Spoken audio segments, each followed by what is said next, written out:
Welcome to Black Women Making Money. We are the home of the upwardly mobile Black woman. For exclusive content and invitations to our Inner Circle Zoom meetings, which happen on a monthly basis, you can sign up for free for our email newsletter at bwmakingmoney.com. That's bwmakingmoney.com. Good morning, ladies. Happy Money Monday. Hope everybody is doing well. Your girl is here to talk about Rich AF this morning.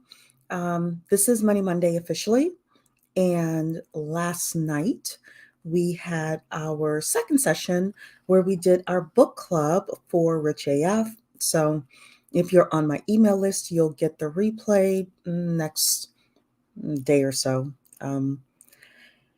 But if you were there, we talked about a couple of things. The first thing we talked about last night was side hustles. And then the second thing was about like banking like the rich and just some of the money rules that rich people have.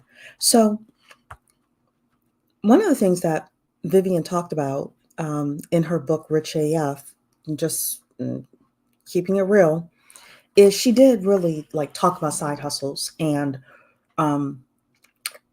number one, your side hustle is meant to make you money. I'm a fan of side businesses versus side hustles, unless you're doing the side hustle for less than 2 years and there's a purpose for it. Like you're going to do this side hustle in order to get out of debt, or you're going to do this side hustle in order to save up the money in order to buy your first house or something like that. Other than that, I'm into side businesses and not side hustles. And the difference is a side hustle is like Uber or something like that, where you don't really control the platform, you don't control any aspects of the business. You're just basically a part-time check in when you want to employee, versus a side business is a repeatable process that produces a profit. It's something that you do systematically in order to make money. She did say that side hustles don't have to be about passion. You, as a side hustle, you may not necessarily like what it is that you're doing, but I'm hoping that as a side business, if this is something you're going to run for 5, 10, 15 years, it is something that you like. It is something that makes you money. It is something that you can build and grow from. The final thing is oftentimes people run to side hustles when they should, I won't say often, let's say a lot of the time,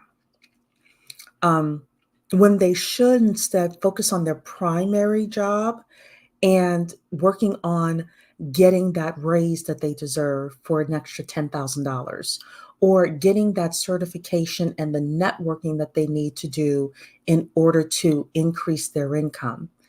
If everybody else is at 110,000 and you're at 90,000 right now, sometimes it's worth it, instead of focusing on a side hustle, which may or may not bring you $20,000 additional a year. Sometimes it's worth it to go and focus on that primary income source that you have. But we did talk quite a bit about MLMs last night, which Vivian talks about, and the fact that MLMs are like just a no-go. And, that side hustles ultimately will fit into your life and into your lifestyle. We then talked about the fact that rich people budget. Rich people budget doesn't necessarily mean that you can't have that Prada bag if you want. But here's the thing, you can't have it all. You can't want a Prada bag, Starbucks every day, going to the Bahamas, 3 times a year and still like make it, right? All of us, even rich people, have a certain amount of money. So you want to have 50%, preferably 50% of your after-tax dollars going into your needs. That's housing, food, things like that.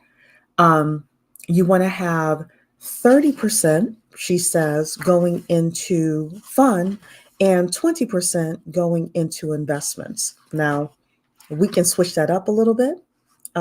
Being over here Black women making money. Let's say you don't make enough money and you need to have more than 50% of your after tax dollars going to your needs.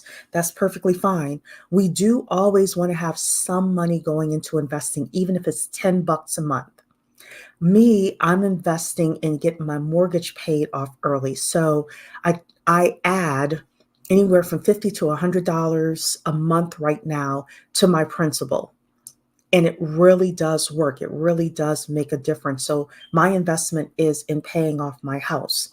For other people, your investment may be increasing your 401k or something like that. Also, the investments that we have are in our education, in our appearance. I'm not talking about BBLs, as you all know, but getting your teeth whitened, your hair done sometimes is an investment, things like that. We did talk, though, last night about some of the things in your budget that you're able to remove. For example, switching out Starbucks. I switched out, I didn't do Starbucks, but I did the Keurigs. And I would spend probably $50 a month between Keurigs and the darn machines kept breaking every 6 months. So I had to buy a new one and the little pods. And then, of course, I like creamer. I switched to just Folgers and I have reduced my coffee budget probably by 70%, right? So there are certain things. There was somebody else in the call yesterday that said that she learned how to braid her own hair.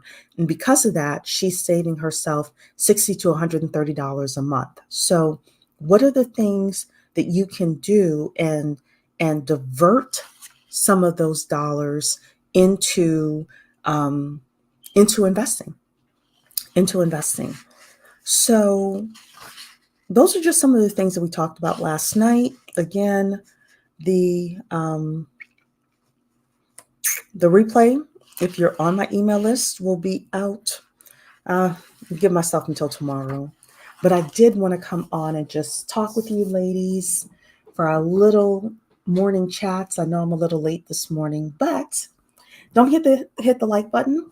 Enjoy your Money Monday, and I will see you ladies tomorrow. Take care.